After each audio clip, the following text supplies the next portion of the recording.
It's Neil Atkinson, very happily joined today by Josh Sexton. Josh, it's been a good, lively day in the office. Have you enjoyed being around the place? Yeah, it's been nice. I spent the sort of last week of the international break off, and this was, I feel like, a good week to come back in. Everybody getting up for the run of games. It's getting up to the back end of the season for Liverpool, and that's going to be exciting. Okay, we've got a problem, which is that Sean can't hear your mic. Cam, can you hear Josh's mic?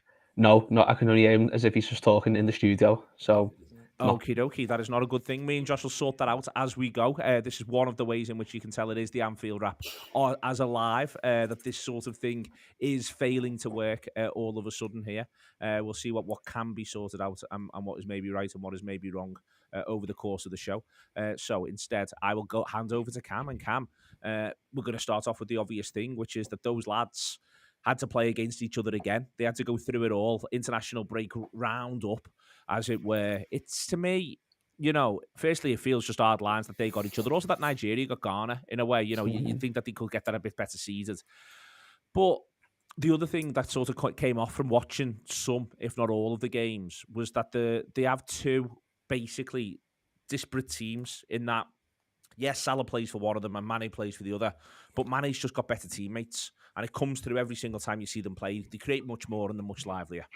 Yeah, it's like there's no real winner. It's like the final all over again, isn't it? Because both of them are the standout players by a mile for both of the teams, and like as you said, like both of them, like whoever went out of that game is going to be going to the World Cup. They're probably not going to progress. Whoever went there, whoever's going through. So it's kind of just yeah, it's like there was again like no real winners out of it. But I just with that game, it was like, and then obviously the way it went to pens, you just don't want it where it ends up affecting Salah as much. And then on the other hand, hopefully it gives Mane a good boost as well. But you just don't want it where it gets in Salah's head, because the way it's been going like lately, a bit like something like that could just be a real turning point. I think the idea, Sean, of it's whether or not it gets in his head or whether or not... I thought they have this mad little conversation. I don't know if you saw it, but during extra time, the two of them are talking to each other. And in my mind, it was almost as though Salah was going, it's crap, this, isn't it? Because he just didn't look like a man enjoying himself the way they've got him playing. He's just sort of half up front on his own. It's all long balls to him. He's not that involved. Mane feels so much more involved because there are better players. And you feel the way Salah is, he's such a determined winner that he'll find his way in order to be able to influence the rest of this season. He comes across very resilient in these situations.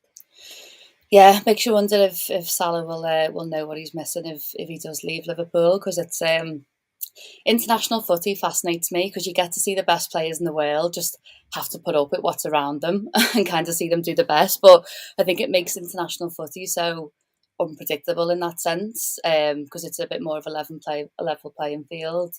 But it'll be frustrating for him. I think, with his age, and by the next time the next World Cup comes round, he's going to be 34, and I'm sure he won't be at the peak of his powers then. There was a bit of a rumour, Josh, and I'm going to see if that microphone works, so check it for me.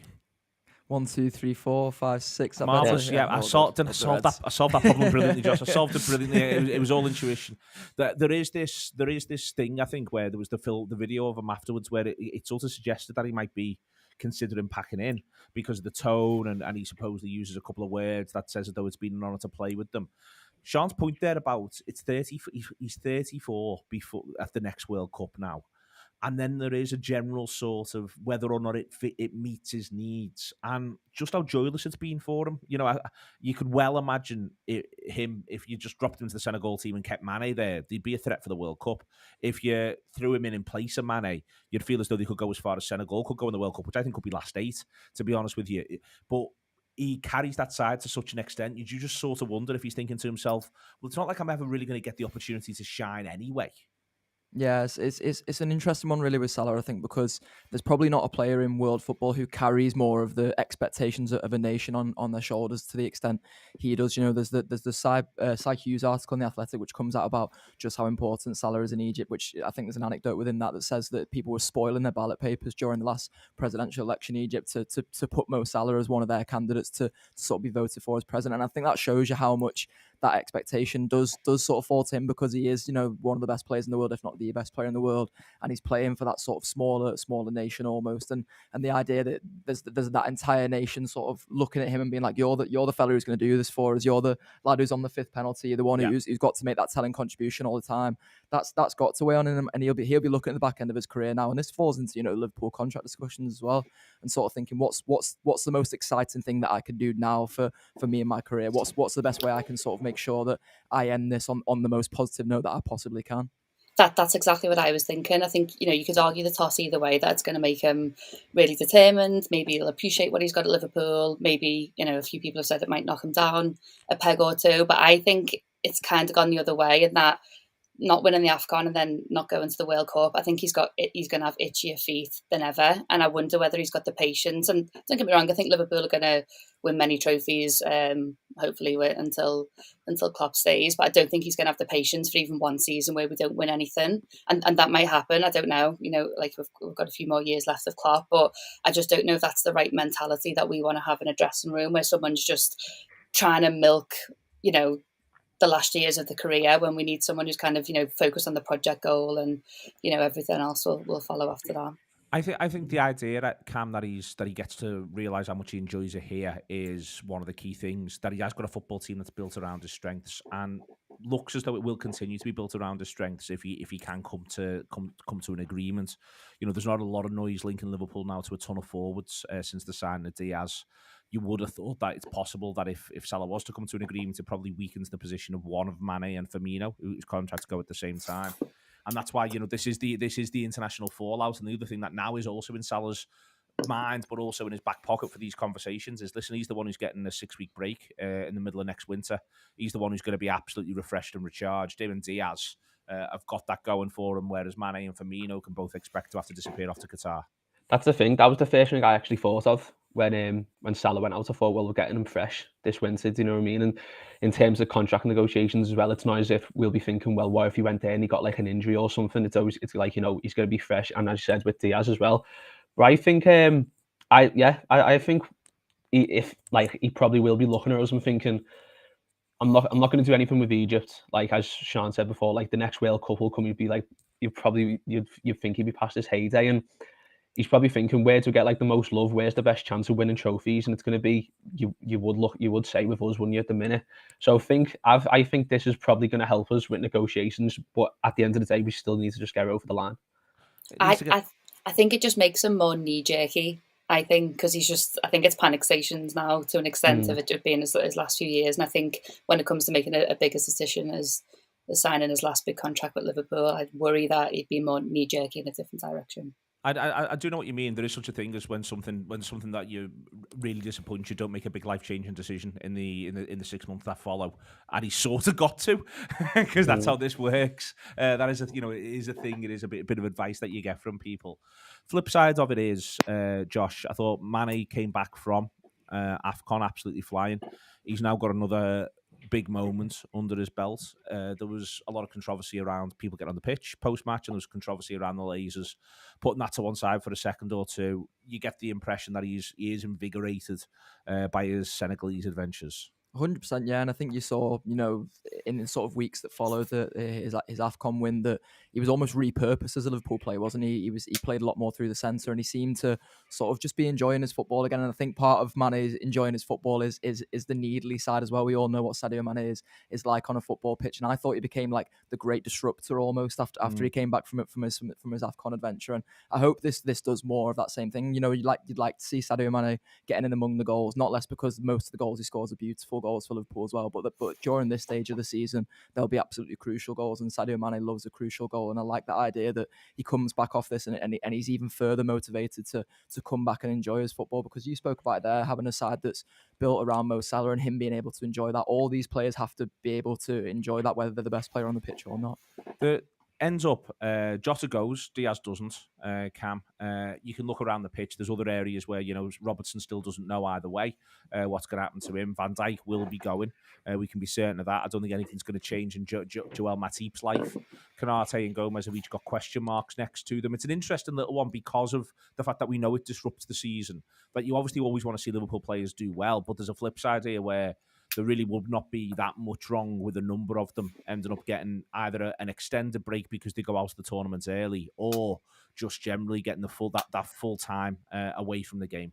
Yeah, because when you look at, since COVID, there really hasn't been a break. There's probably going to be like one of the more bigger breaks that they're going to be able to have had in the by the time that comes, it'll be nearly 3 years, won't it? So as many of them, I mean, obviously looking from a Liverpool point of view, we want as many players to be staying here as possible. But then you think of the players themselves, like let's be honest, every player wants to play in a World Cup for the country. Yeah. Which obviously you don't like, say if a few of them don't end up going, it might make them think, well, it might affect their performances for us a bit, mightn't it?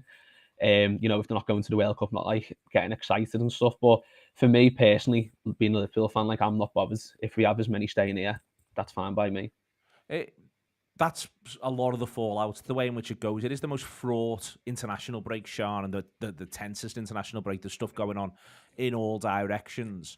You get the impression that, for me, what's always interesting is how integral Liverpool players are or aren't going to be. For instance, there remains, and I know he was injured and supposedly he may well be back, there remains question marks as to how integral Trent Alexander-Arnold can become, whereas he's unbelievably integral for us. Jota's he's in and out a little bit for Portugal in the way in which he's in and out for us, but he's in and out with goals, which is the best way if you're ever going to be in and out as a footballer, and so on and so forth. When I don't like them going is when I feel as though it's a bit of a waste of the time, if you see what I mean. I want them either to be the main fella, or I'm quite happy them to have a bit of a break. Yeah, I'm in the camp of I always want our best players to be doing well internationally, and I know that that kind of goes against keeping their legs fresh for us. But I think as a football player, you play off confidence, momentum. If you want all of our players to be the best player in the world at some point, you'd probably bank that they need to turn up on the international stage at some point. So yeah, we need to deal with fitness issues when we get back. It's all systems go, but I'd rather see them out there being the best players they can, because I think we'll only benefit from that in the long run. Big victory for Jurgen Klopp today. Not that he'll see it that way, Josh, because he's a better man than most of us. Around the 5 substitute question, something he's been calling for. First and foremost, and it's worth taking his words at face value, I think, from a player welfare point of view. If you go through, England's last Nations League game this summer is June the 14th. June the 14th. The Charity Shield, I think, it's not been confirmed yet because the FA tell you nothing. But the Charity Shield is the 31st of July. So if Liverpool are in that, that's when that is. There's got to be some degree of pre-season for the footballers. You'd have thought in there as well. So I don't know how they get more than a month off if they're going all the way to the 14th of June. By the way, there's 4 Nations League games between the end of the season and the 14th of June. This feels like a joke. It's not a joke. This is deadly serious. Then you get into next season. This is a lot of context, listeners. I'm going to give you everything. You get then into next season, and by the time the World Cup starts, which is the weekend, the last weekend of Premier League football is the 13th of November. That will be game 16 of the Premier League. There is an international break with 2 more Nations League games in Europe. By the way, England's are against Germany and Italy, so best of luck saying that they're friendlies. That is at the end of September, so there's 1 international break before then as well. There is 6 Champions League group games if you're in Europe. There's 6 Europa League or Conference League games if you're in the other competition. So there'll be 7 English teams in that. There is a 2nd and 3rd EFL Cup round as well in there too. So I worked it out that there are 4 consecutive for non-European teams weeks where they'll play 3 in a row, midweeks included, and then you can throw 5 more on top. And the other ones that you can't include also include when this international break is, because that gets dropped on either side when they are playing these additional games. The point is, I've never known anything more sensible than the idea that everyone's turned around and said, some of these footballers, and forget the Liverpool ones, you look right now, top of the injury table are the mighty Blues. And then number 2 in the injury table are Leeds. Both of them have got footballers who've got loads of injuries around wear and tear.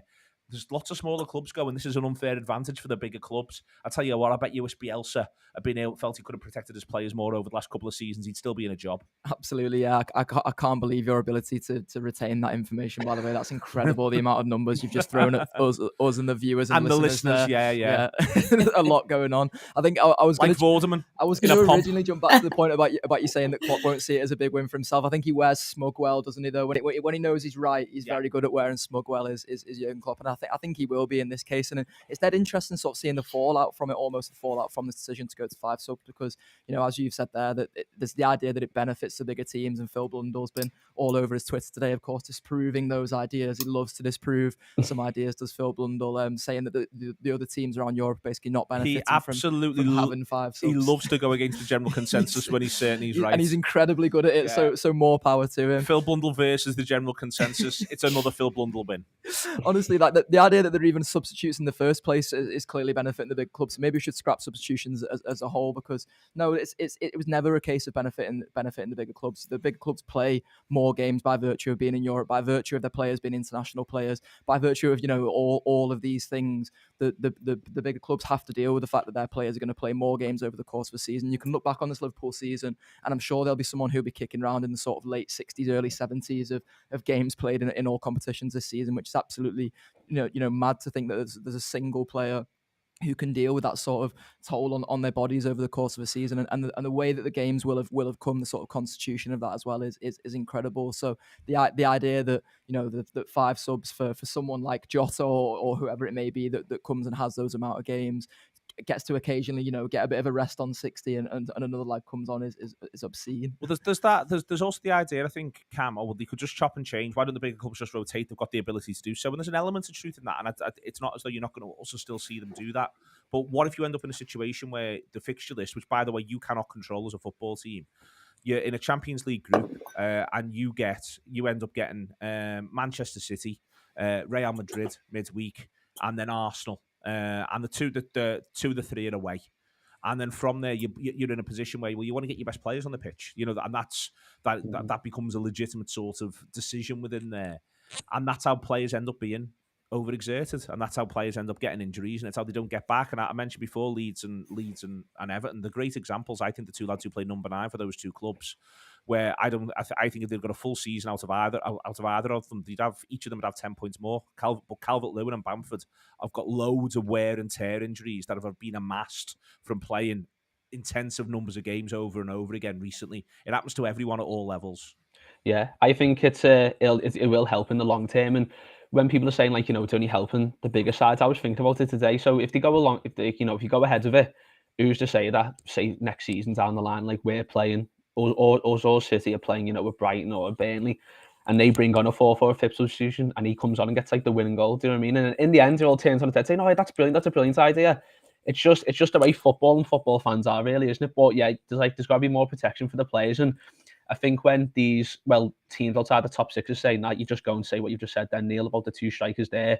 If they had had more protection, if there had been the chance where they could have brought someone on for them, you know, during the lockdown season, they wouldn't be carrying these longer injuries now.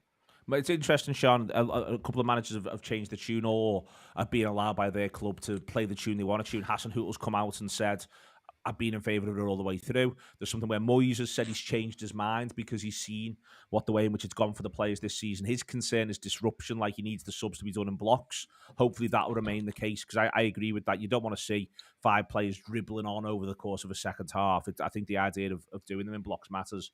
But for me, the other part of this is, there's a lot of people who are determined to turn football supporters into customers. If we are customers, we are within our rights to get the best ones playing as often as they can and as close to the peak of their ability as they possibly can. I'd like to see the best ones play, please. Yeah, exactly. And I think when you think about the clubs lower down the league, thinking it's an advantage for us, you know, clubs higher up the league, our players are, you know, getting run into the ground in European, domestic and international schedules. So it's not like, you know, they're coming on as fresh as daisies. So I think it swings and roundabouts, isn't it?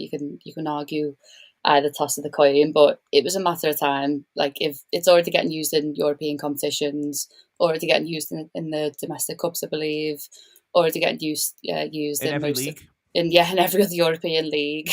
You know, it was literally only a matter of time. I think the thing that worries me, you know, and they had to do it because games are just getting more frequent. It's only going to go that way. But I worry that now that they've done this, it just warrants them putting even more games in than what we even know about at the moment. So that's the only concern. But yeah, I think it had to be done. And that's a very fair concern, actually, the idea that they'll think to themselves, we can sort this out. It's interesting, in the comments, Joey Murray says he thinks that it'll change tactics in a big way. I think that's possible, but I don't think that'll be immediate, Josh. I think it's a question. I think that's as much around working out therefore which of your players can come in and hit the ground running. We often see with subs, it feels like it's a bit of a throw of the dice, and you can be throwing the dice really, really well, or you could be throwing the dice really, really badly. And I'm of the view that if you've got a side that's functioning pretty well, the idea that you try and change it up, I think it might be a bit more of a gamble than some managers want to take.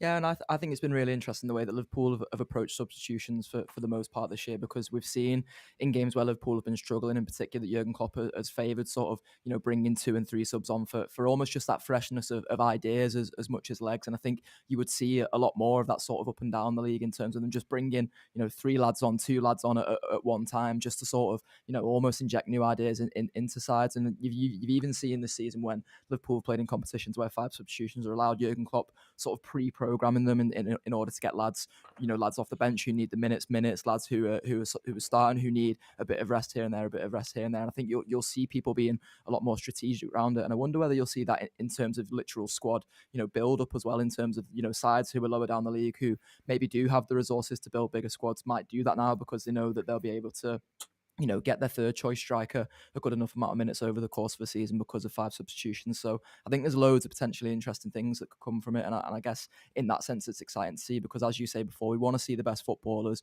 We want to see the best footballers in the Premier League for a start, but we want to see them playing week in, week out as well.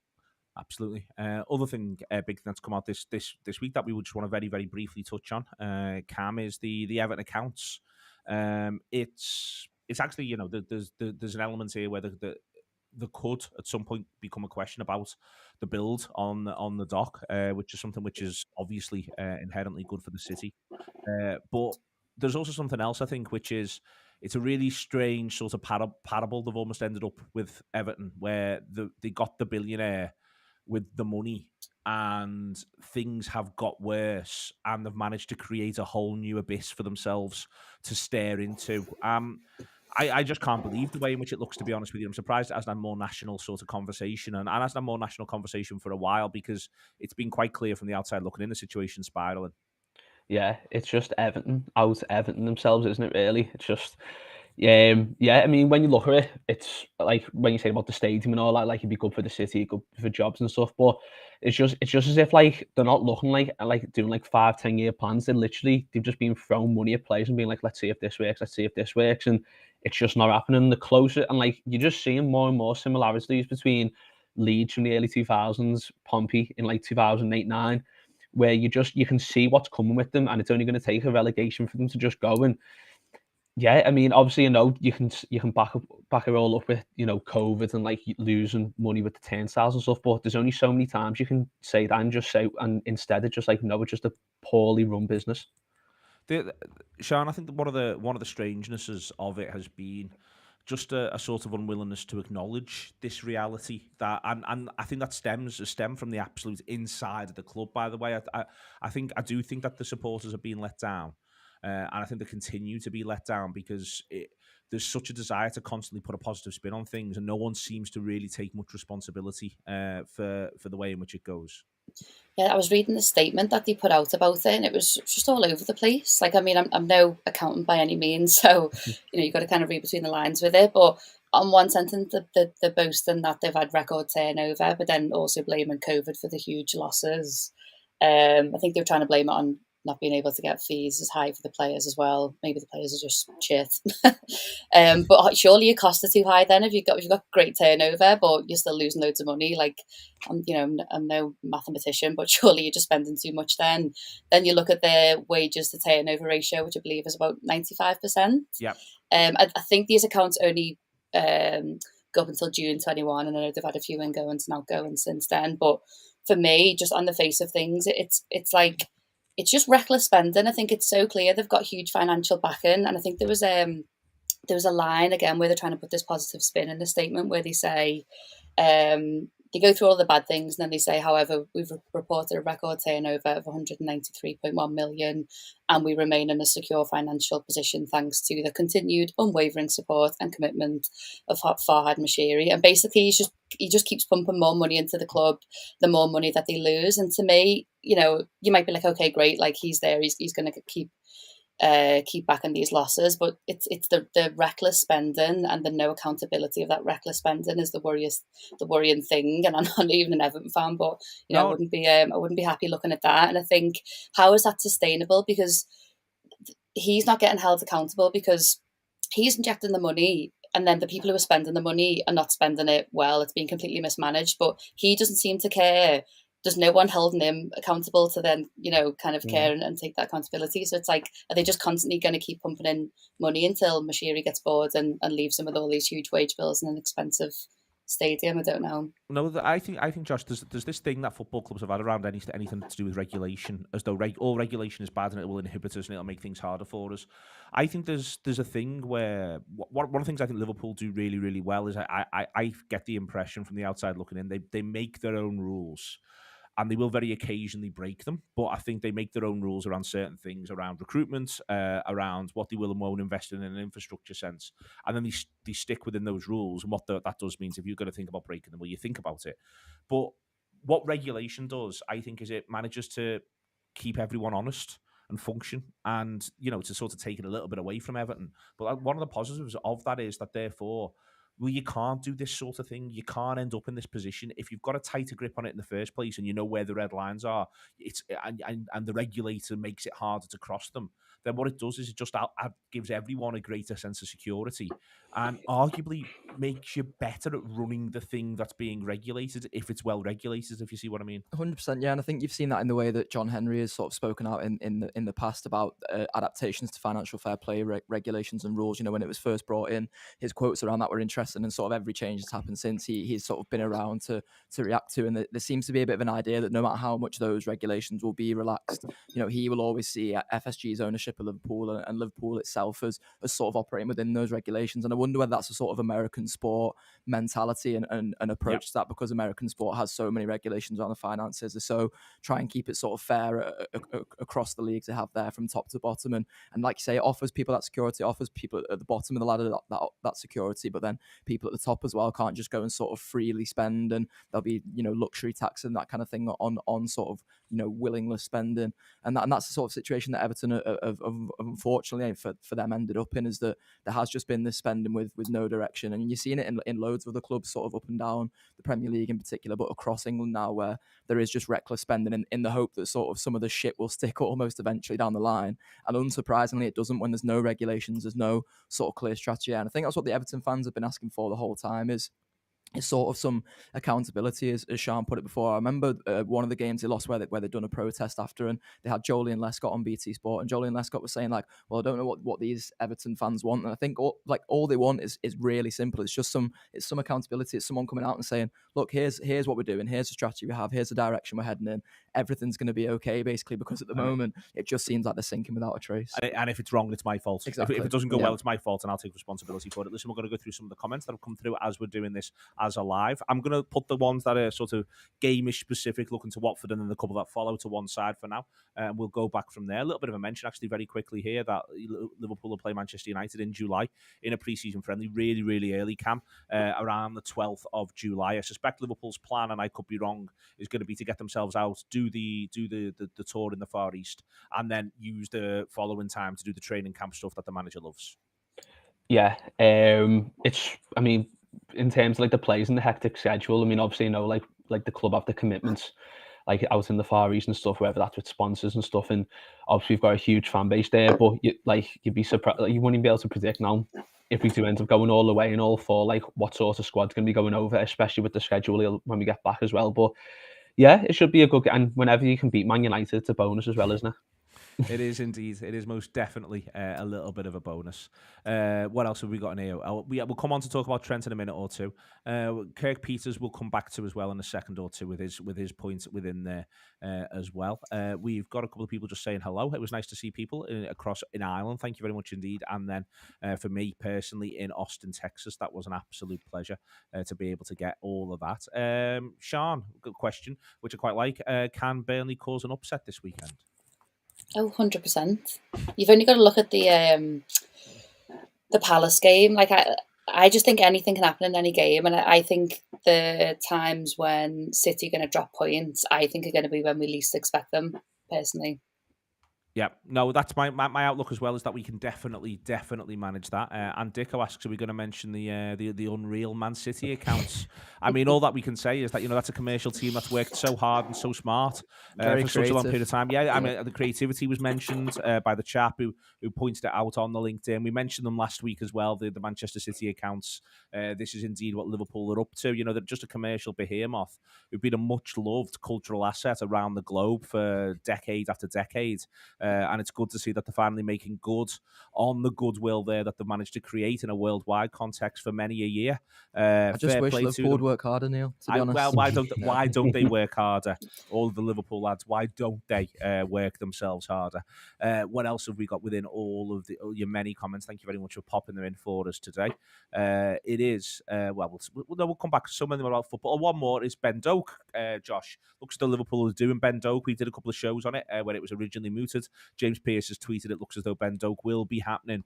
Another example of Liverpool investing in youth. Yeah, absolutely. And we recorded a One for the Future show the other day with Neil Jones from Goal.com and Matt Addison from the Liverpool Echo as well, and talked about Ben Doak, talked about Trent Cone-Doherty, who the Reds have been linked with as well, who are both sort of young flying wingers, and talked about whether that's a view to a longer term plan around the succession of the current front three at Liverpool, in terms of whether it's a change in strategy around the Luis Diaz signing, that kind of thing. And it was all dead interesting, and you can get that on the Anfield Wrap app as well. So I won't do too much of a spoiler as to my opinions on that, but it seems massively exciting, and all the sort of reviews that Ben Doak comes with are really good, and some of that comes from Celtic fans who've just seen him, play a handful of appearances for their first team at 16 years of age. So there's loads to be excited about there. Absolutely. Loads and loads to be excited about. Listen, this is TAW Live. The way in which this works is that you listen to it as a podcast. You now get to hear two fantastic conversations. It's Peter from Hotel Anfield on the new Anfield Traders Association that John's done, and Phil Thompson on the new Boot Room Boys film, which has been shown on BT Sport on the 5th of April. Also being put together by John. Excellent chat. Phil, always worth speaking to, and that film looks like it's going to be absolutely fascinating. But what's happening at Anfield is always absolutely fascinating as well. Here's Peter and John. Then you'll have Phil and John, and then you'll be back with us, with Sean, with Cam, and with Josh for us to then talk about the Liverpool game against Watford. And we are back. It is the Liverpool game against Watford. Oh, God, it was such an endless gap in between there. I don't know what everyone else did to fill Making it tougher for Andy week by week, honestly. I'm getting tighter and tighter for him. He asked me to make a note of what time it was. Half an inhale, that. It's you're going to have to get one of those clocks. That's like the Formula One clocks. You know what I mean? It's going to have to be that tight in order to be able to do it all and make it all happen. There's this question, which I think is an excellent one. I popped it up on the screen, Joe, and I think it sort of defines a lot of bits and pieces in amongst all of this, Sean. And my answer is no. Yes. My answer is that we don't have to start our strongest 11, but the way the question is framed is, can we afford not to start our strongest 11 for all the remaining Premier League games because of how important they all are? I think the point is, Sean, the manager and those players, they have to find the way in order to ensure they can be the best versions of themselves when they need to be the best versions of themselves. But there will be moments where I'm sure we'll be thinking, my God, I wish X had started this one, and that process starts with Watford. Yeah, I think we're in a position that we've never been in as well, and that there's our first starting 11, I don't think is dead certain. I think we'd all have maybe slightly different answers on it. So I don't even think there's an 11 that would suit every single game. I think now we can draw on a Diaz when we need to, or Jota when we need to, or Fabinho, Thiago, maybe want to throw, Curtis Jones or Harvey Elliott in the mix. Keita, I think, has started to get back into the form we've always tried to see from him. So, I wouldn't want us playing the same 11 every week. I don't think they'll physically make it through, but B, I think we've now got versatility in the squad that we can adapt the team based on, who we've got in front of us.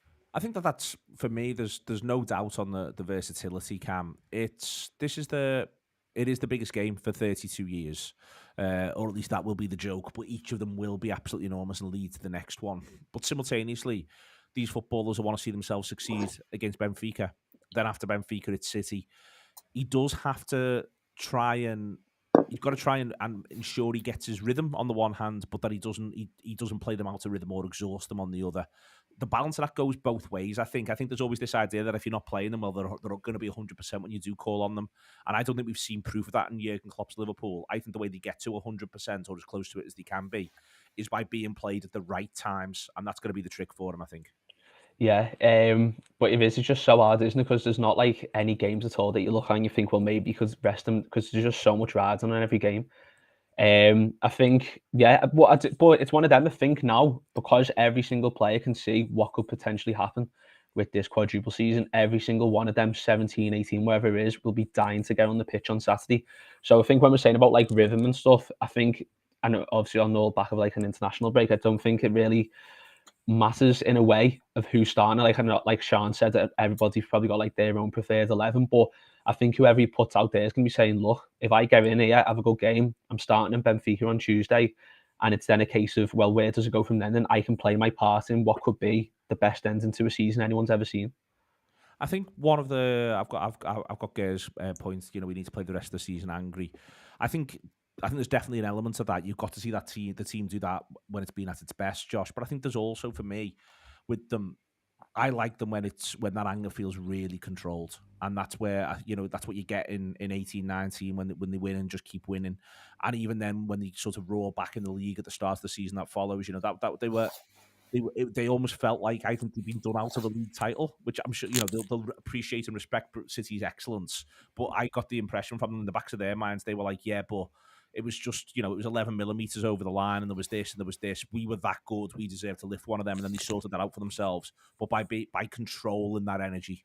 Yeah, absolutely. And I think you've seen that this season. If you look back over the course of the season, and two of the biggest moments you'd sort of highlight in terms of games at Anfield in particular, and games that roused the atmosphere, would be Leicester City in the League Cup, where they showed that controlled anger and brought the game back under control. And obviously you don't want to be going sort of 2 or 3 goals down every first half. But in terms of a blueprint of a second half, that's the way you'd want it to go. And then the Arsenal game as well, when Mikel Arteta sort of angers the crowd by going at Jurgen Klopp, and they're both games where you'd look back and say that controlled anger really benefits Liverpool. And there's a lot to be said for the lads being able to enjoy all of this as well, because the pressure has got to not tell at this stage. And we're already talking about the idea of there being sort of quadruple seasons, and Trent's putting on his social media that it's 1 trophy of 4 and stuff like that. And the lads are naturally going to put pressure on themselves, but I hope they're able to go and sort of enjoy this as well, because it's the thing you always say, Neil, about a good season is having something to play for in April, and Liverpool are going to have something to play for in April, and could potentially give themselves so much more to play for in May there as well. And I just hope that these lads, because some of them are still so young and still sort of early in their careers, and we forget that this could be the season of their lifetimes now, and I want them to be able to sort of go away and enjoy that, and of course get the 3 points, and of course be angry, and of course control that anger, and make sure that we, the crowd, have got our controlled anger, and make sure we're creating an atmosphere and a backdrop for them to be able to do that. But this could honestly be this next 8 weeks, 2 months could be the biggest of our lifetimes, and I hope the players are sort of taking that on board as well. We've got to get ready for it in that sense. Supporters as well as the players. You mentioned before the idea that any of them could be called on at any point now, and they're going to have to be ready for it. That's what I'm all about with them. It is going to be, it's a relentless run. Liverpool can quite easily put themselves into a position where they end up effectively having a week where they play Manchester United, Everton, and Bayern Munich, which all at home. I hasten to add as well, which would feel like it was absolutely, Anfield was bouncing like you'd never seen in your life, and all possibly with tons and tons riding on it. That's brilliant for them. The thing I'm most interested in at the moment is the rumours around the idea that Trent Alexander-Arnold's back in full training. He's absolutely fine. To me, that sends out a certain message that I think Liverpool are prepared to play the game a little bit as well, in a way that maybe they haven't quite done before. Yeah, well, we're only doing what Fergie used to do. Do you know what I mean? Like, so it's fine by me. And let's be honest, like, I think everyone, when that first came out about Trent, I think the general consensus was that he was probably getting a rest, wasn't he? Like, I don't think there was ever sort of, I mean, he was having warm weather training like 2 days after the announcement, so I think he kind of shot himself in the foot there. But yeah, but going back to that, like United, Everton, and the Bayern week, like every week now, it's what you go for, isn't it? It's what you go the match for every single week. Like, if you can't get yourself up for, like, normally in like when you say a normal season, Watford 12:30 on a Saturday, you'd be like, oh, God, it's a bit of a chore. But with this, if you can't get yourself up for this, then there's something up, because this is what, like, as you said, like the fans, the players, the manager, everyone just needs to be up for these last 2 months now. Dave Hughes in the comments uses the word, I think it's interesting, Sean. He uses luck, passion, and variety. I think that luck is going to play a part, and I think that's the thing that we've got to have a bit of patience with we've got to have a bit of patience that sometimes we're going to have bad luck as well, and it's how we react when things don't go the way in which we'd like. That's the big thing. But we will need at some point the ball to bounce for us, to not the idea even of getting to the quadruple, but even the idea of taking each of these competitions until the last moment, to stay alive in all of them until the last possible moment. We're going to need a little bit of fortune from time to time. Yeah, we will. I read a good quote the other day about luck, and it said something like, luck is a combination of one, being prepared, and two, so turning up and just kind of being there in the right place at the right time. So it will be, but I think, just touching on the kind of, build up to the end of the season, I think I've never seen anything in football more astonishing than watching a Liverpool team under Jurgen Klopp having to chase something. Like, if we're chasing something or having to bounce back, it's just where we're in our like prime. The fans, the players, the manager, everything is just prime. And I think maybe because we've not really seen it, but us being the chase, I don't know. I just don't really know if that suits us as much. And then if you're looking at every season under Klopp, like, we've always had to bounce back from something. Whether it was COVID or losing finals or missing out on the league by a few millimetres or whatever. Or 3-0 Barcelona. Yeah, exactly. It's just what we do, and I love it. And I just get like butterflies in my belly thinking about the end of the season now. Like, look, we might only come away winning one trophy. We might have won 4. I think it was when I was driving to Manchester one day, and I was listening to that on the whistle after the Arsenal game, and it was Nicky at the start just said something like, City were coming for you, and I got like a lump in my throat, and I was like, shit, this is happening. And then I just get flashbacks to like when we are in finals and stuff. And again, like when I'm driving to work, there's like vans, and I'm going to Manchester, by the way, there's like vans with like flags hanging off of the back of them. Everyone starts putting like the button up and the flags outside the houses, and that to me is just like, that's why I follow footy. It's not really for the lads kicking the ball around. It's just for all of the that carnival atmosphere that you just don't really get anywhere else in the build up to the end of the season. So yeah. No, and it feels in the air at the minute, Josh. All this just on Watford. Then he's had the footballers who haven't got away, the ones who don't go on international duty. Then he's got the ones who are returning. For me, I am absolutely wholeheartedly committed to get Mohamed Salah on that football pitch from the outset. Both for the idea that he finds out how much he's adored by the Liverpool crowd, the idea that he gets a reminder he's the best player in the world, the idea that ultimately he's absolutely brilliant against Watford. For whatever reason, sometimes that's the way it goes. All of that is a reason to get him back playing, back where he belongs, back being the best player in the world for Liverpool. Yeah, it's that the sort of the colour of the Watford strip is like a flag to a bull, isn't it? With Mo Salah, you think back to his first game against Watford, and basically every game he's played since, and he seems to have sort of done something to tear them apart. I think the last time he played Watford came just after the City game, didn't it? And he manages to score an even better goal than he managed to against Manchester City, and that was the best goal we've all seen in our lives. So the idea that he then goes, yeah, you saw that one, I'll go and top that the next week against the team who he just seems to have a lovely time against, and that's what I was sort of saying before in the idea of that you want the players to be able to enjoy this. Now I really want Mohamed Salah in particular to come back and just be enjoying his football and sort of almost if he can forget about his struggles with Egypt in recent months, because this is what he should be in football for now, the idea of going for all the trophies, the idea of going for the biggest trophies in football. And to be honest, because we know Mo Salah to an extent is motivated by individual honours, if he can finish this season as strongly as possible for Liverpool and come away with a couple of winners' medals, it increases his chances of winning that Ballon d'Or next season. And if he really wants that Ballon d'Or, then this is going to be an absolutely massive 8 weeks for Mohamed Salah in terms of getting that. So I hope he does come back rejuvenated. I hope he does come back refreshed. I hope he can sort of put those Egypt struggles to the back of his mind and go back to that in summer and sort of reflect on his role in that. But I hope for now he just enjoys this period for Liverpool, because as Shahan and Cambo said, this is exactly what it is to sort of feel alive at this point. It is. Question there on what games, if any, do you see Virgil, Salah and Fabinho being rested for? I think Fabinho will get rest. It wouldn't surprise me, Cam, if Fabinho actually doesn't start against Watford. If Henderson starts in at 6 to allow Fabinho then to have a run of games if need be for him. There's a couple of others in there. I think Virgil will probably play almost every single one. He might get one where he misses out, possibly. Again, I think Mo will be in a similar category, but all this starts against Watford. It feels a funny thing to say, to talk about resting them at this point, because they literally just haven't played for 2 weeks for Liverpool. But I do think that the selection might not be Jurgen Klopp's best 11. Yeah, I think it's going to be a case of when he gets them back all to Kirby, whenever that is, it's just going to be, right, who can give us 90 on Saturday. A bit similar to just before the international break when it was straight from Arsenal to Forest sort of thing. But obviously it's a bit different coming from international. But yeah, I mean, when I was saying then any player can come in and put a job in, I think, and we obviously, none of us have, like, we can all agree on like a best 11, but I think Saturday might be the one where you might see a few changes. And then down the line, if we put Benfica out of sight by like a good few goals, you might see the home leg, but then again, it's the Champions League, anything can happen. But I think it might be Saturday, but I can't see there being that many changes. I think Virgin Mo definitely will be in, and then maybe Fabinho might be the one who gets a rest.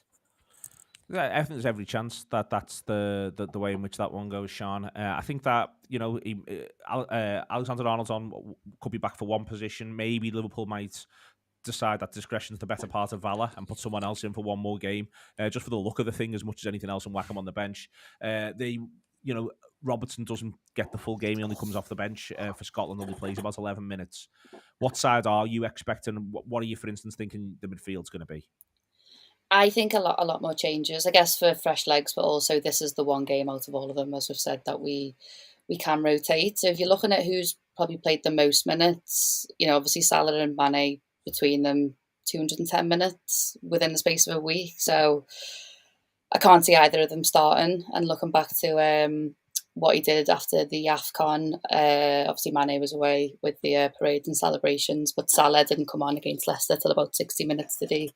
So I can't see Salah starting. I think Salah's the one who's got to manage obviously more carefully than Mane in terms of mentality. But yeah, I can't see him starting. But even if you're looking at Diaz, he played the best part of 2 games really. Van Dijk's played the full 90 minutes in both. Alisson, but I guess fitness isn't really an issue there. But even Jota, he was playing the best part of 2 games. Minamino even played a game and a bit. So I think there'll be more changes than we think. I think Alisson, yeah, he'll go for Alisson a goal. I think I actually didn't think Trent was going to be back as soon as it's rumoured to be. So I actually thought Gomez might start at right back, and maybe he can afford to do that in this game. But if you're looking at Van Dijk, I know as a centre back, he can usually play a lot more than the rest of the pitch. But with him playing 2 games in the week, I think, and also not just to prioritise Van Dijk, I actually think Konate is worthy of a starting place as well. So I could see probably Konate and Matip at the back, obviously with Matip not featuring in any games. And then, yeah, as you said, Robbo, when he played, was I don't know, 20 minutes or something. It wasn't loads, was it? And then if you're looking at the midfield, Fabinho played the best part of a game and a bit, did he? Got a game and a bit in the end, yeah. A game and a bit. So yeah, I'd put Fabinho straight in there. I'd probably go really strong in the midfield with the view that the front, the back line might be changed in the back line. So I'd go Fabinho, Henderson, and Thiago. And then up front, yeah, I just can't see Mane or Salah starting. So I'd go for Diaz, Firmino, and Jota. Thiago didn't go away with Spain, and nor did Firmino. I think Firmino is definitely going to definitely start in this one. I think Thiago starts in this one by that sort of process of elimination as well. A couple of others in there, Matip's been mentioned. I think you can begin to see a bit of a shape where these players will be absolutely ready to go.